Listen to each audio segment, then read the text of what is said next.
Je vous en avais parlé tout simplement lors de l'épisode 8 et même au début. Je voulais parler d'une femme tueuse nécrophile. Alors j'ai cherché, vous savez, la nécrophilie, c'est les femmes qui aiment les cadavres, etc.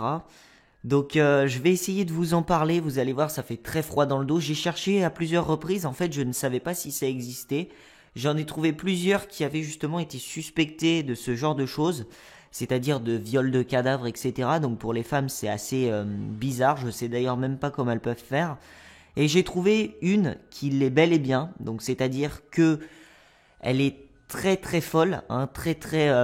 On va dire qu'elle aime vraiment les cadavres. Donc ça fait extrêmement froid dans le dos. Je vais essayer de vous en parler aujourd'hui. Alors Ruana, c'est son prénom. C'est une tueuse en série mexicaine nécrophile qui est tombée enceinte à l'âge de 15 ans, donc d'un homme beaucoup plus âgé qu'elle.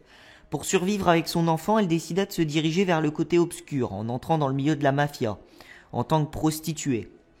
Progressivement, elle va gravir les échelons et devenir l'une des tueuses les plus brutales et les plus sanguinaires, redoutée même des autres cartels mexicains. Enfant, elle était très rebelle et montrait déjà des signes d'instabilité. À l'âge adulte, elle intègre le milieu de la drogue et commence au plus bas de l'échelle en travaillant comme aconeo. En gros, elle faisait le guet, hein, pour dire, pendant des heures pour prévenir d'une arrivée éventuelle des forces de l'ordre. Elle montait la garde environ 8 heures par jour. Une période durant laquelle Ruana est directement confrontée à la violence extrême. Car la première fois, elle avait assisté à la mort d'un homme qui avait été décapité violemment à la hache sous ses yeux. Ou encore une autre fois, elle avait vu un homme se faire tuer sous ses yeux à coups de marteau. C'est très affreux.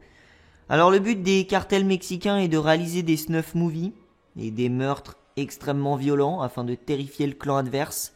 Ruana, elle, était un très bon élément pour son gang. En tout cas, c'est ce qu'on nous dit. Car c'était une femme, et en plus de cela, une femme vampire, puisqu'elle buvait le sang des hommes qu'elle tuait, et une femme nécrophile, puisqu'elle faisait l'amour aux cadavres. Après avoir sauvagement tué l'un de ses ennemis, elle s'allongeait dans son sang.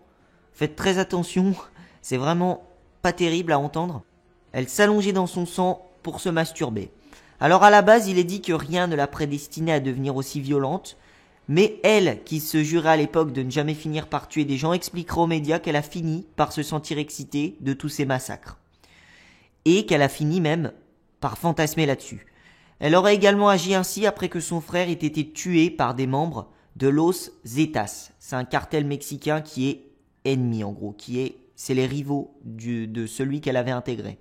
Alors aujourd'hui, on ignore encore quand elle a été arrêtée. On ignore également son nom de famille et dans quelles circonstances elle a pu vraiment se faire attraper par les forces de l'ordre du Mexique.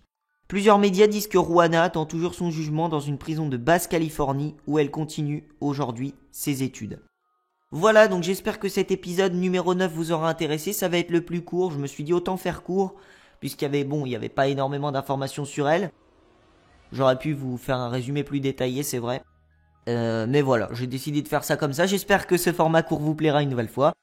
C'était Youx, donc bienvenue chez les fous et les dégénérés si vous vous abonnez. Pour ceux qui me connaissent pas, donc je présente une chaîne sur les affaires criminelles, les tueurs, tout simplement. Je vous souhaite une très bonne continuation et ciao tout le monde, à la prochaine.